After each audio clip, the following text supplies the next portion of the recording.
ETV Rajasthan.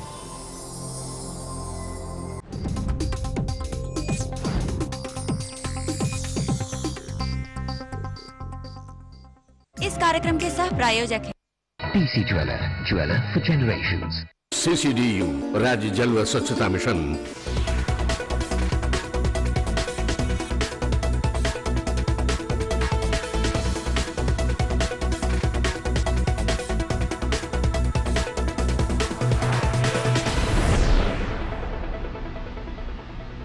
नमस्कार।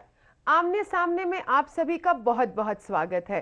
आज हमारे साथ हैं हमारे प्रदेश राजस्थान की minister of state for education Naseem Akhtar Insaf. Madam, आपका स्वागत। नमस्कार। आपको कार्यभार संभाले हुए करीब करीब 1 महीना हुआ है। बहुत सारी प्रॉब्लम्स हैं, लेकिन सबसे पहले आप क्या सोचकर आई हैं और किस चीज को संभालना चाहेंगी या बदलना चाहेंगी? सबसे पहले तो मुझे 1 ही महीना हुआ है अभी स्टेट ऑफ मिनिस्टर बने हुए। मैं माननीय मुख्यमंत्री जी का शुक्रिया अदा करना चाहूँगी कि मुझे इतना अहम विभाग उन्होंने सौंपा। मैं चाहूँगी कि बालिका शिक्षा के क्षेत्र में अच्छा काम कर पाऊँ। बालिका शिक्षा में राजस्थान को अव्वल कैसे लाऊं, इस पे काम करूँ। ये तो आपने बहुत बड़ा भार संभाला है, क्योंकि लड़कियों का पढ़ाई छोड़ के जो ड्रॉप आउट रेट है वो बहुत ज़्यादा है। आमतौर पर देखा जाता है कि लड़कियां सिर्फ 4 से 5 साल तक पढ़ाई पूरी कर पाती हैं। आपने क्या समझा है कि ऐसा क्यों है? राजस्थान में अभी शिक्षा विभाग ने चाइल्ड ट्रैकिंग सर्वे करवाया। उसके दौरान जो बच्चे ड्रॉप आउट हो गए थे उन्हें वापस स्कूलों की तरफ लाया गया है। मैं चाहूँगी कि मैं गाँव उठानी में घूमती हूँ, आज भी जब शिक्षा राज्य मंत्री बन गई हूँ तब भी मेरा यही ध्येय रहता है कि फील्ड में जाऊँ और लड़कियों को कैसे प्रोत्साहित करूँ कि वो स्कूल और एजुकेशन ले और तक कॉलेज में पढ़े, चाहे उच्च शिक्षा ले। मैं आवासीय विद्यालयों में जाकर निरीक्षण करती हूँ, उन बच्चों को प्रोत्साहित करती हूँ, उनसे पूछती हूँ कि आपके कोई समस्या तो नहीं है, आप मुझे बताएं, मैं आपकी समस्या को दूर करने का प्रयास करती हूँ। ये भी देखा गया है, मैं ये सिर्फ राजस्थान प्रदेश की बात नहीं कर रही हूँ, पूरे भारत की कर रही हूँ, कि जिन विद्यालयों में लड़कियों के लिए अलग से शौचालय नहीं होता है वहाँ पे लड़कियाँ एक उम्र पहुँचने के बाद स्कूल जाना बंद कर देती हूँ। तो क्या इस तरफ भी हम लोग ध्यान दे रहे हैं? हाँ, इस तरफ पूरा ध्यान रहेगा। सर्व शिक्षा और रमसा के माध्यम से इस सरकारी स्कूलों में, प्राथमिक और माध्यमिक स्कूलों में तो रमसा के माध्यम से इंफ्रास्ट्रक्चर तैयार किया जा रहा है। सर्व शिक्षा के माध्यम से प्राथमिक स्कूलों के भवन निर्माण, बाउंड्री वॉल निर्माण, शौचालय निर्माण, ये सब करवाए जा रहे हैं। और जहाँ जहाँ हमारा प्रयास रहेगा, जहाँ जहाँ सरकार ने बना दिए, कई जगह व्यवस्था कर दी, और जहाँ नहीं हो पाए हमारा प्रयास रहेगा लड़कियों के अलग से शौचालय की व्यवस्था करें। मैं कल ही का उदाहरण देना चाहूँगी। समीक्षात्मक बैठक थी परसों भीलवाड़ा जिले की। उसके दौरान मैंने उनसे यही सवाल किया कि आपने कितने शौचालय बनाए, कितने बन रहे हैं, कितने तैयार हो चुके हैं और कितना प्लान है। जैसे आपने कहा कि आप जाके कन्याओं से बात करती हैं, लड़कियों से बात करती हैं, लेकिन कहीं ना कहीं हमारा समाज भी तो इस चीज़ के लिए जिम्मेवार है। मैं आपको पाली डिस्ट्रिक्ट का एक छोटा सा उदाहरण देना चाहूँगी कि प्राइमरी लेवल पर लड़कों के तुलना में 10% लड़कियाँ कम स्कूल जाती हैं, और जब अपर प्राइमरी तक पहुंचते हैं तो ये जो गणना है ये 25% तक पहुंच चुकी होती है। तो आप जैसे कह रही हैं कि लड़कियों से बात करती है, तो क्या उनके परिवार से भी बात करती हैं, पंचायतों में भी बात करती हैं? परिवार से बात करती हूँ। मैं तो स्टेज से ये कहती हूँ उनसे कि आप अपनी बेटियों को जरूर पढ़ाएं। अगर आपकी बहू भी पढ़ना चाहे तो प्लीज उसे पढ़ाएं। वो भी बेटी है। हाँ, वो भी आप ही की बेटी है। अगर बेटी पढ़ती है तो 2 परिवारों में अच्छे संस्कार दे पाती है, अच्छी शिक्षा दे पाती है, और 2 परिवारों में शिक्षा के आयाम स्थापित कर पाती है। तो बेटियों को जरूर प्लीज पढ़ाएं। क्या पता मेरी जगह कल आपकी बेटी हो सकती है। तो मेरा आग्रह यही रहता है। पब्लिक मीटिंग में भी ये बात खुले तौर पे कहती हूँ कि आज मैं जिस जगह हूँ उस जगह आपकी बेटियां भी तो हो सकती है। जैसे आपने कहा कि आप गाँवों में, ढानियों में घूमती हैं, तो स्कूल इंफ्रास्ट्रक्चर में जो हमारा एक नेशनल एजेंडा आता है उसके अंदर बहुत सारी चीज़ें हैं। बाउंड्री वॉल है, इलेक्ट्रिसिटी है, कमरे हैं, बाथरूम्स हैं, सेफ ड्रिंकिंग वाटर है, ब्लैक बोर्ड है। कहीं ना कहीं हमारे जो राजस्थान के, मैं अर्बन एरियाज़ के या जो मेन रोड के पास हैं गांव, उनकी बात नहीं करूंगी, लेकिन जो छोटे छोटे गांव ढानियों में इन चीज़ों से वंचित है स्कूल। तो आपने क्या तुलना देखी है? मैंने बीड़ा उठाया, मैंने रिकॉर्ड मंगाया, मैंने संभाग वाइज मीटिंग लेने का निर्णय लिया। तो मैं चाहूँगी कि जहाँ जहाँ ये इंफ्रास्ट्रक्चर की कमी है, जहाँ कक्षा कक्षों की कमी है, जहाँ बाउंड्री वाल की कमी है, जहाँ शौचालय की कमी है, वहाँ से हम लोग चाहेंगे कि पहला काम वहाँ वो जहाँ नहीं हुआ है। और सरकार ने 3 साल में सर्व शिक्षा और रमसा के माध्यम से बहुत सारे भवनों, स्कूल भवनों में कक्षा का निर्माण कराया है, कंप्यूटर कक्ष का निर्माण कराया है, शौचालयों का निर्माण कराया है, बाउंड्री वाल बनाए हैं। जैसे हमने ये बात करी इंफ्रास्ट्रक्चर की, अब हम दूसरी चीज़ पर आते हैं, क्वालिटी ऑफ एजुकेशन पर। ये चीज़ सामने आई है सर्वे में कि बच्चा 5-5, 6-6 साल सरकारी स्कूल में पढ़ने के बाद एक सेंटेंस नहीं पढ़ सकता है। तो क्वालिटी को इम्प्रूव करने के लिए आप क्या सोच रही हैं? अब तो शिक्षा का अधिकार का कानून भी आ गया, तो सबसे पहला इंफ्रास्ट्रक्चर के साथ हमारा ये फोकस रहेगा कि शिक्षा की गुणवत्ता को हम कैसे बढ़ावा दें, गुणवत्तापूर्ण हम बच्चों को शिक्षा दे पाएँ, कंप्यूटर एजुकेशन दे पाएँ, क्योंकि अभी कंप्यूटर IT का ज़माना है, तो गुणवत्ता बहुत ज़रूरी है इसके लिए। तो गुणवत्ता होगी तो बच्चा अच्छे से पढ़ पाएगा। तो मेरा खुद का फोकस रहता है कि बच्चे को गुणवत्तापूर्ण शिक्षा मिले, जो स्कूल शिक्षक पढ़ा रहे हैं वो अच्छे से पढ़ाएं और गुणवत्तापूर्ण बच्चों को हम कैसे शिक्षा दे पाएँ। लेकिन एक ये भी तो सत्य है ना कि राजस्थान सरकार का खुद का एक ये रूल है कि 5वीं तक बच्चे को फेल नहीं करेंगे। तो बच्चा जो 18% भी लेता है, जिसके 18% उसके एग्जाम में आते हैं, उसको 1 से दूसरी कक्षा में डाल दिया जाता है। टीचर्स जैसे कि बस एक काम कर रहे हैं कि भैया हाँ इसको प्रमोट कर दिया क्योंकि मैं इसको फेल नहीं कर सकता। इस एक मापदंड को लेते हुए कि जब हम बच्चे को नहीं फेल ही नहीं करना है, और मैं उस चीज़ के फेवर में भी नहीं हूँ, लेकिन इस चीज़ को जब आप देखते हो तो आपको क्या लगता है कि क्वालिटी कहाँ से ला पाएंगे? क्वालिटी होगी बट नेचुरल होगी। शिक्षक अगर अच्छी शिक्षा देंगे, यही वो भारतवर्ष है जहाँ गुरुकुल शिक्षा पद्धति से बच्चों को नए आयाम स्थापित किए गए।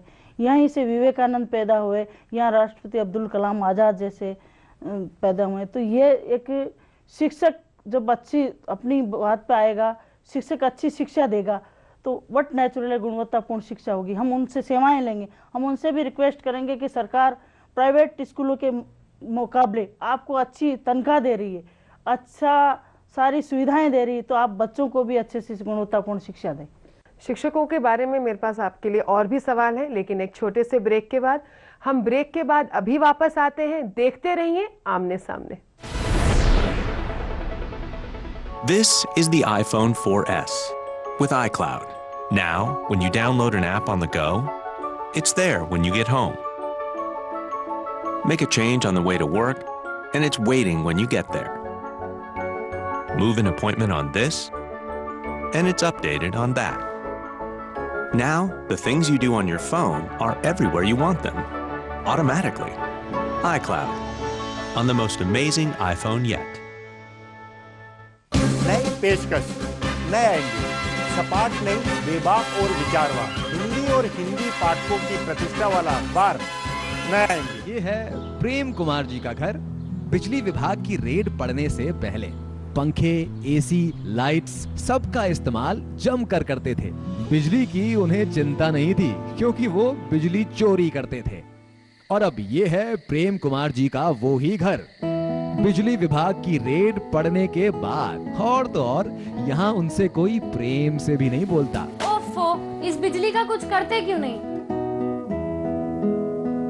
एक महिला होना आसान नहीं है। हर महीने के उन 5-6 दिनों में फिर से वही कमजोरी, पेट दर्द, पीठ दर्द, किसी भी काम में मन ही नहीं लगता। पूरे घर को पता चल जाता है। बैद्यनाथ सुंदरी सखी दिलाए उन सभी तकलीफों से छुटकारा। अब महीने के 30 दिन एक जैसे। आओ गुप्ता जी आओ, बड़े खुश नजर आ रहे हो। भाई खुश क्यों नहीं नजर आऊंगा?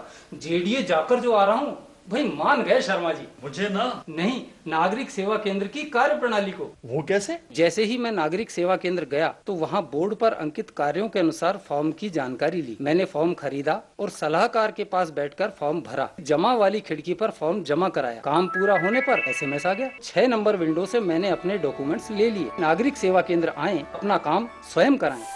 सॉफ्ट हील ले आना। Soft heel, soft heel. Yes sir. Soft क्या? Soft heel, soft heel. Material बने सॉफ्ट और मुलायम। Soft heel, soft heel. ये काई कर रहे हो? अरे बाया खबर खोद रहे छो। खबर खोद रहे हो? हाँ। पर कौन की? अरे कचरा की। कचरा की? हाँ। काई मतलब? अरे मतलब यो कि जो ये कचरो है जी आया, फल सब्जी का छिलका और चाय की पत्ती और हाँ ये गोबर ने गड्ढा में डालू ला। क्यों? इसलिए कि एक तो कूड़ा कचरा और गोबर को निपटाने जाओ लो और कचरा से होने वाली बीमारियों से बचाओ लो। अच्छा। और एक बात और, कचरा से आपने कंपोस्ट खाद मिलेली जिसे अपना खेत उपजाऊ हो जाओला। और एक बात बता भाया, जब ये गड्ढो भर जावे तब तो दूसरों खोद लियो। अरे वाह, या तो वही बात हो गई कशी कि आम का आम और गुठलिया का दाम। अरे तू घोड़े चाल दियो भाई। अजी कबर खोद बा उनकी ई कचरा की। संपूर्ण स्वच्छता अभियान, हर गांव की मुस्कान। CCDU राज्य जल व स्वच्छता मिशन द्वारा जनहित में प्रसारित। जब बड़ी हो जाओगी तब मिलेगा ये तुम्हारे लिए। अब तुम बड़ी जो हो गई हो। रिश्तों को लगे हीरे की उम्र। TC jeweller, jeweller for generations. हमारे कुशल इंजीनियर, सैकड़ों दक्ष श्रमिकों, आधुनिक तकनीक के साथ 60 शहरों में जुटे हैं।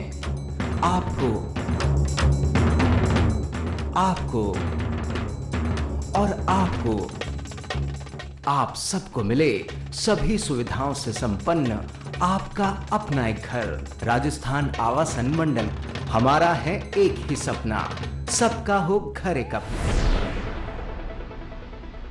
ब्रेक के बाद आप सभी का स्वागत है। हम लोग चर्चा कर रहे हैं नसीम अख्तर जी से। आपने जैसे शिक्षकों की बात करी कि उनसे हम काम लेंगे, हम उनसे, लेकिन राजस्थान सरकार की बात नहीं करूंगी, ऑल ओवर जो गवर्नमेंट के जो शिक्षक हैं, चाहे वो हाईली पेड हैं, लेकिन वो उतने ही डीमोटिवेटेड भी हैं। उनमें काम करने की जो एक इच्छा शक्ति है वो ना के बराबर है। उसको आप कैसे टैकल करेंगे? प्रभारी मंत्री माननीय मुख्यमंत्री जी ने मुझे बनाकर भेजा, तो मैं वहाँ गई हूँ, गाँव में गई, जहाँ की मैंने पता किया, वहाँ मुझे एक बात बहुत अच्छी लगी कि एक गरीब परिवार का बच्चा जो सरकारी स्कूल में पढ़ रहा है, उसने माध्यमिक शिक्षा बोर्ड के प्रथम श्रेणी का स्थान प्राप्त किया। ये अपने लिए गर्व की बात है। मैं तो ये कहूँ कहीं ना कहीं शुरुआत अच्छी होगी। शिक्षकों की ही बात करते हुए, आपके राजस्थान के जो शिक्षक हैं, मैं भी इन्हीं का लूंगी, ये लोग खुद ये कहते हैं कि शिक्षक का जो काम है उसके साथ ना तो उसकी प्रमोशन कनेक्टेड है और ना उसकी पोस्टिंग। यहाँ तक कि जो हार्ड वर्किंग शिक्षक है उसको उसका कोई अवार्ड, कोई इंसेंटिव नहीं मिलता है। और इतनी ज़्यादा पॉलिटिसाइज्ड है ये टीचर कार्डर मैनेजमेंट जो है कि जो ऊपर वालों को खुश रखता है, जिसकी पॉलिटिकल पुल है, वो अच्छी खुशी अर्बन पोस्टिंग्स में रहता है और दूसरों को रूरल पोस्टिंग दी जा जाती है। आप क्या कहती हैं? मैं ये कहूँगी सरकार ने रिकॉर्ड पदोन्नतियाँ की पाते वेतन के तहत। रिकॉर्ड पदोन्नतियाँ की है तो पदोन्नति इसके बेस पे तो मिली है। उन्होंने पदोन्नतियाँ भी की है, सरकार ने समानीकरण भी किया, एकीकरण भी किया है, और सरकार भी चाहती है शिक्षकों के सम्मान के साथ उनके हितों की रक्षा करते हुए हम चाहेंगे कि बच्चों को भी वो क्वालिटी एजुकेशन मिले जिसके वो हकदार हैं। इन सर्विस ट्रेनिंग जो होती है कि भाई नए जो पुराने शिक्षक हैं उनकी जो होती है वो कब कब होती है, कितनी फ्रीक्वेंटली होती है राजस्थान में? जो भी नियम अनुसार है होती है। इन सर्विस ट्रेनिंग पे टीचर्स का ये कहना है कि जो ट्रेनिंग है उसका हमारी जो वाकई नीड्स हैं उससे कोई लेना देना नहीं है। ट्रेनिंग करते हैं अर्बन पीपल, एडमिनिस्ट्रेटर्स, जिनको हमारी जो असलियत है, मैं मल्टीग्रेड स्कूल्स की बात करूंगी कि एक टीचर एक ही कमरे में 3 अलग अलग कक्षाओं के बच्चों को पढ़ा रहा है, इस वाली नीड को वो टैकल नहीं करते हैं। तो क्या एक डिवाइड नहीं है, एक गैप नहीं है अर्बन और रूरल सेक्टर में? नहीं, ऐसा कुछ गैप नहीं है। हम सरकारी स्कूलों में ऐसा कुछ गैप नहीं है। जो शिक्षा सरकारी स्कूलों में शहरों में दी जाती है वही शिक्षा रूरल एरिया में दी जाती है। बल्कि आज भी बच्चे माँ बाप से ज़्यादा शिक्षकों की बात मानते हैं, क्योंकि कहते हैं ना गुरु को गोविंद से बड़ा बताया है। बिल्कुल सही बात है। लेकिन गुरु और गोविंद दोनों खड़े होते हैं, तब पूछा जाता है कि गुरु गोविंद दोनों खड़े काके लागू पाए, बलिहारी गुरु आपने गोविंद दियो बताए। तो गुरु को तो गोविंद किससे बड़ा बताया गया है। नहीं, ये आपकी बात बिल्कुल ठीक है, लेकिन उसी गुरु की बात करते हुए मैं ये कहूँगी कि जैसे आपने कहा कि शिक्षा सेम दी जाती है, लेकिन जहाँ पे गांव में एक कमरे में एक शिक्षक 100 बच्चे पढ़ा रहे हैं 3 अलग अलग क्लास के, वहीं पर अर्बन एरिया में बच्चे कम हैं, शिक्षक ज़्यादा हैं, और रूरल एरिया में बच्चे ज़्यादा हैं, शिक्षक कम है। इसको एक समानता लाने के लिए आप कुछ नया सोच रहे हैं? समानीकरण भी हुआ है, उसके तहत शिक्षकों को जहाँ कमी थी वहाँ, जहाँ ज़्यादा थे वहाँ से हटाकर जहाँ कम थे वहाँ भेजे गए हैं। और एकीकरण भी हुआ है स्कूलों का। हम चाहते हैं जहाँ नहीं है वहाँ हमारा भी प्रयास रहेगा। जो नई भर्ती अभी माननीय न्यायालय के विचाराधीन है, जो ही वो केस सॉर्ट आउट हो जाता है तो शिक्षकों की और भर्ती की जाएगी। जहाँ कमी हम वहाँ शिक्षकों को भेजेंगे। आजकल अभी अनुदानित शिक्षकों को जो सरकारी सेवा में लिया है, सरकार माननीय मुख्यमंत्री जी ने एक बहुत बड़ा काम किया है।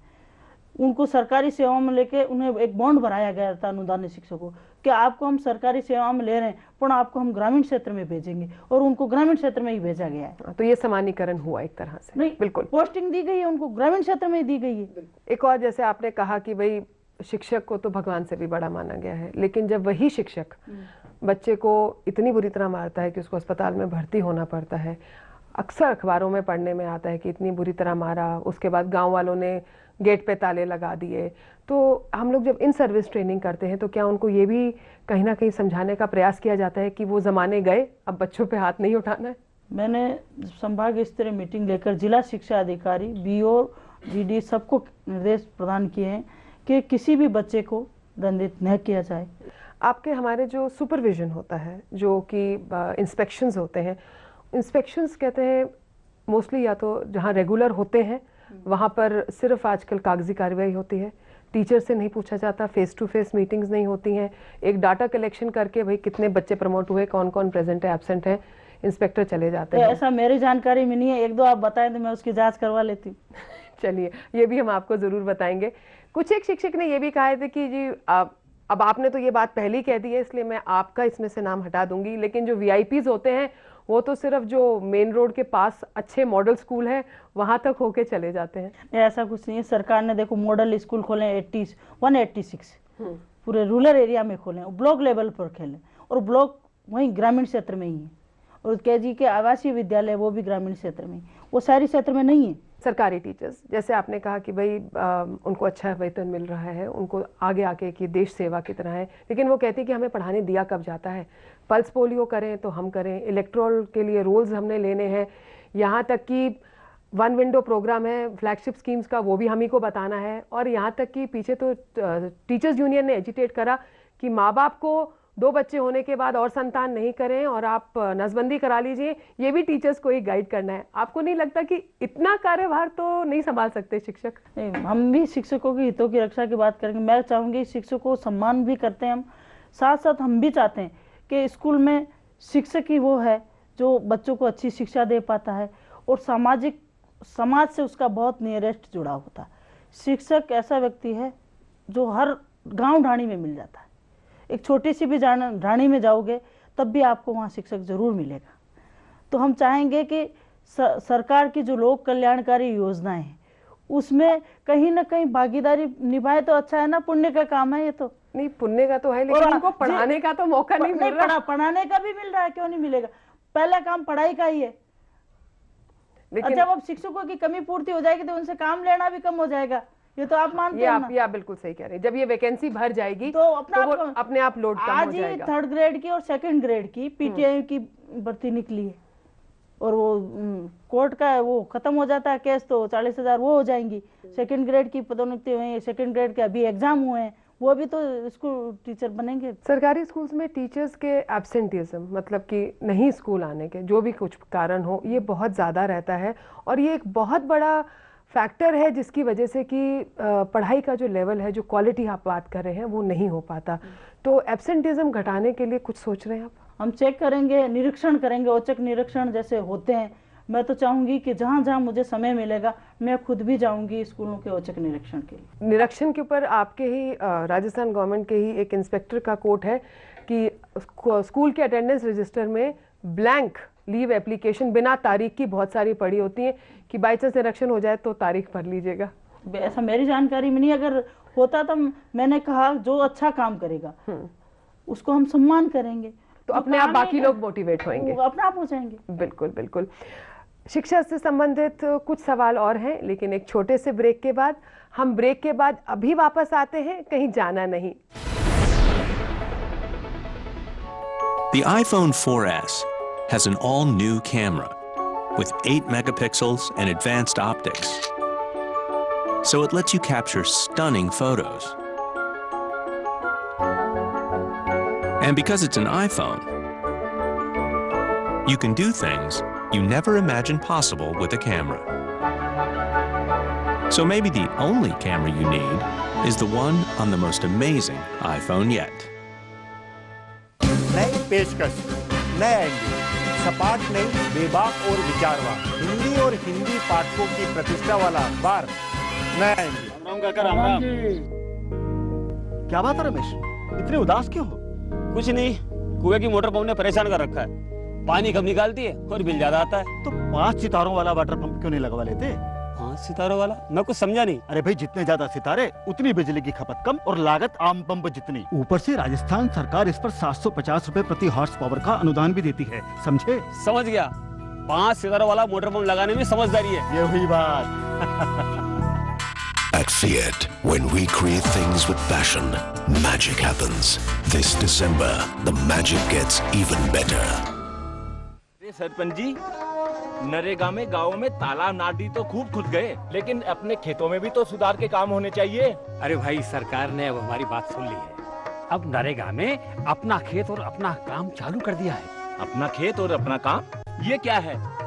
जरा खुल के बताइए। अरे भाई, नरेगा में अब हमारे खेतों की भी काया पलट होगी। सभी SC, ST और BPL परिवारों के खेतों पर खेत तराई बनाने, बंजर भूमि पर मिट्टी डालकर उसे उपजाऊ बनाने, मेड़बंदी और कटाव दूर करने, भूमि को समतल बनाने जैसे खुद के लाभ के काम भी करवाए जा सकते हैं। अच्छा, और खेत के चारों तरफ पेड़ लगाने और कच्चे धुरों को पक्का बनाने के काम भी करवाए जा सकते हैं। पर इन कामों के लिए हमें पैसे कितने मिलेंगे? देखो भाई, अपना खेत और अपना काम योजना में प्रति परिवार नरेगा में 1.5 लाख रुपए की सीमा तक काम करवाए जा सकते हैं और इसमें से 60,000 रुपए की राशि निर्माण सामग्री में खर्च की जा सकती है।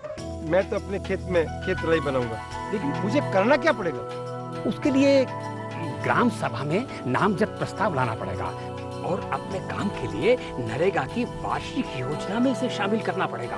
और एक बात ध्यान रखो, तुम्हें भी खेत पर काम करना पड़ेगा।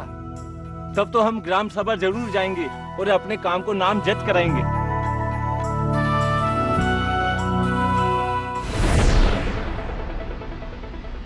ब्रेक के बाद आप सभी का स्वागत है। मैम, आपसे एक सवाल पूछना है। जैसे आपने कहा कि अभी भीलवाड़ा का एक बच्चा है जो मेरिट लिस्ट में आया, लेकिन एक ही बच्चा क्यों? हमारे राजस्थान बोर्ड की मेरिट में गवर्नमेंट स्कूल के और बच्चे क्यों नहीं होते? मैं तो चाहूँगी कि हम मोटिवेट करेंगे बच्चों को। मैं खुद चाहूँगी कि मोटिवेट करूँ ताकि और बच्चे ज़्यादा संख्या में आए, सरकारी स्कूलों के बच्चे। टीचर्स को हम लोग सिखाते हैं, ये एक प्रोग्राम अभी सरकार ने ही चलाया था, joyful learning, child centred learning के बारे में। लेकिन टीचर्स का भी कहना ये है कि जहाँ हमारे पास एक बच्चा आ रहा है जो मैल न्यूट्रिशन है, जो अंडर नरिश्ड है, उसको खाने को भी पूरा नहीं मिलता, तो बस एक मतलब जो एक पढ़ाई का लेवल होना चाहिए वहाँ तक हम लोग पहुँच ही नहीं पाते। क्यों नहीं पहुँच पाते? सरकार ने मिड डे मील की व्यवस्था की है, पूरे ऑल ओवर स्कूलों में नहीं, मदरसों में भी मिड डे मील दिया जाता है, तो खाने की व्यवस्था सरकार कर रही है। आपको लगता है कि मिड डे मील वाली जो व्यवस्था है वो बिल्कुल 100% सक्सेसफुल है, या आप में उसमें कुछ चेंजेस लाना चाहेंगे? चाहेंगे, जहाँ कमी है उसको दूर करें। वैसे अच्छी चल रही है, बहुत अच्छी चल रही है कई जगह।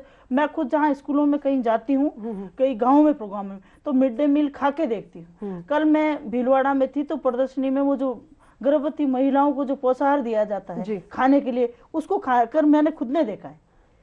तो मैं खुद चेक करती हूँ, कहीं अच्छा नहीं है, कहीं शिकायत है, कहीं ठीक नहीं बना हुआ, तो उसकी शिकायत भी करते हैं हम लोग, लेकिन इसको दुरुस्त भी करवाते हैं। लेकिन आपके हिसाब से इसका बेसिक स्ट्रक्चर ठीक है? वैसे तो ठीक है, थोड़ी और मॉडर्नाइजेशन करना तो कर देंगे, क्या दिक्कत है? बिल्कुल। अभी आपने खुद कहा था कि कंप्यूटर का ज़माना है, NC कंप्यूटिंग के साथ एक टाई अप हुआ है कि भाई स्कूलों में कंप्यूटर लगा जाए जहाँ पर कि भाई एक बेस हो और उससे जगह जगह स्क्रीन से, जिससे कि खर्चा भी कम आए और स्कूल्स में कंप्यूटर एजुकेशन आ सके। तो ये काम कहाँ तक पहुँच चुका है? काम बहुत अच्छा चल रहा है, कई स्कूलों में कंप्यूटर लग चुके हैं, काम भी कर रहे हैं, अच्छा काम कर रहे हैं।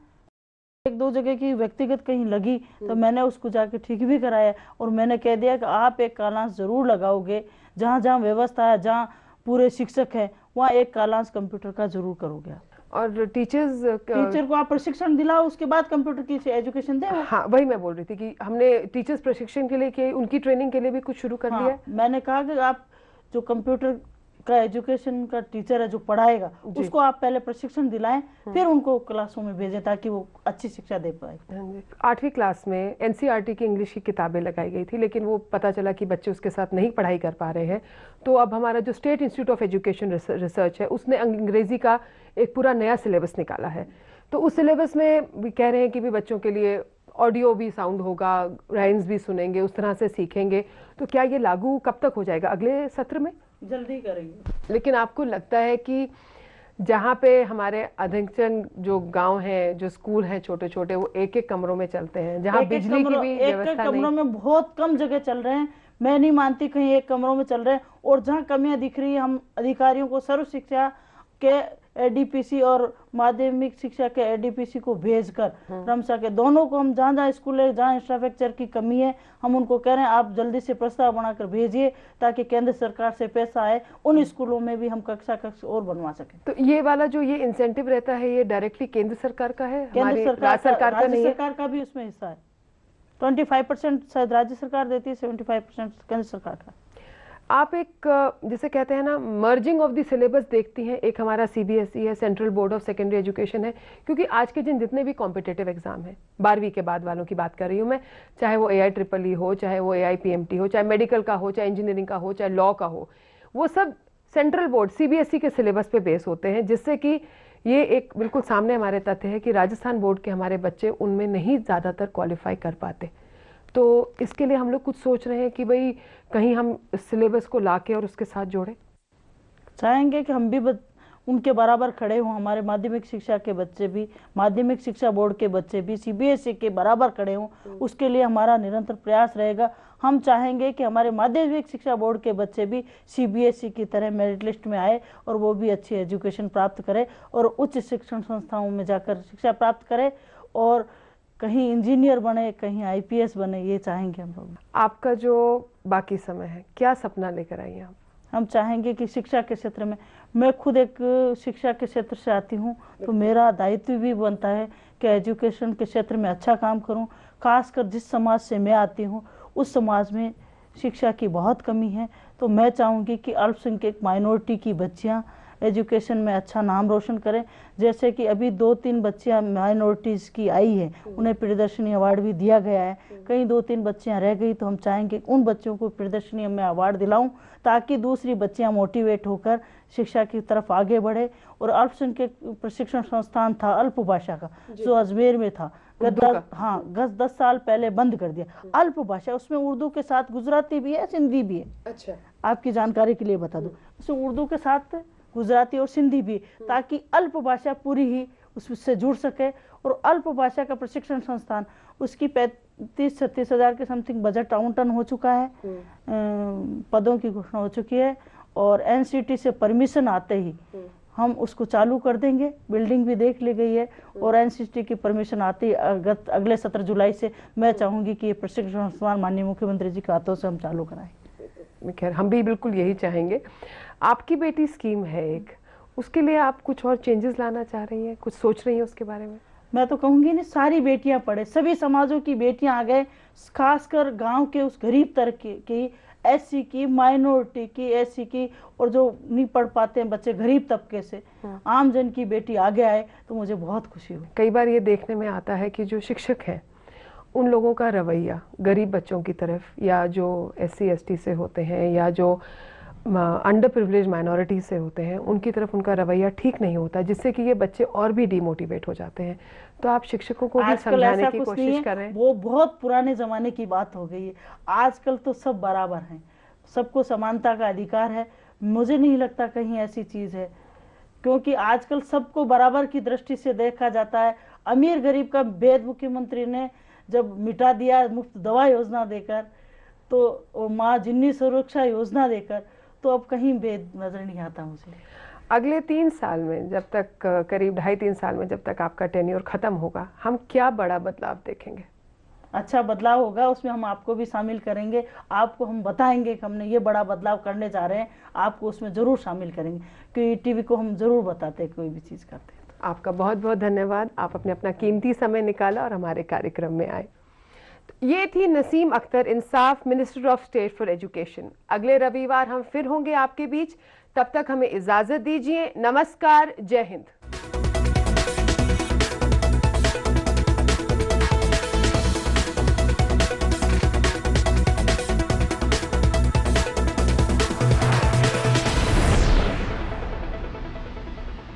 इस कार्यक्रम के सह प्रायोजक थे टीसी